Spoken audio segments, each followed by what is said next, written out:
நாட்கள் பயணமாக முதலமைச்சர் மு க ஸ்டாலின் தனது குடும்பத்துடன் கொடைக்கானலுக்கு சென்றுள்ளார்.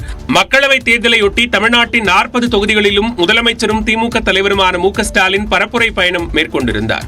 வாக்குப்பதிவு கடந்த 19ஆம் தேதி முடிந்த நிலையில் 5 நாள் பயணமாக தனது குடும்பத்துடன் கொடைக்கானலுக்கு சென்றுள்ளார். சென்னை விமான நிலையத்திலிருந்து தனி விமானம் மூலம் தனது குடும்பத்தினருடன் அவர் மதுரை புறப்பட்டு சென்றார். கொடைக்கானல் சென்றுள்ள அவர் 5 நாட்கள் அங்கே தங்க உள்ளார். முதலமைச்சரின் வருகையையொட்டி கொடைக்கானல் மலைப்பகுதிகளில் ட்ரோன் கேமராக்களை இயக்க தடை விதிக்கப்பட்டுள்ளது. மலைப்பாதை மற்றும் முதலமைச்சர் தங்கும் பகுதிகளில் பாதுகாப்பும் பலப்படுத்தப்பட்டுள்ளது.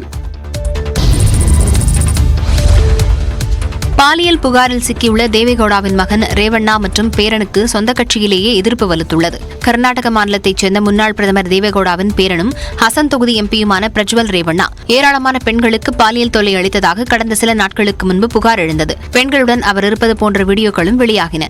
இதைத் தொடர்ந்து பிரஜ்வல் ரேவண்ணாவின் தந்தையான ரேவண்ணாவின் வீட்டில் வேலை செய்த பணிப்பெண் ஒருவர் காவல் நிலையத்தில் புகார் ஒன்றை அளித்துள்ளார்.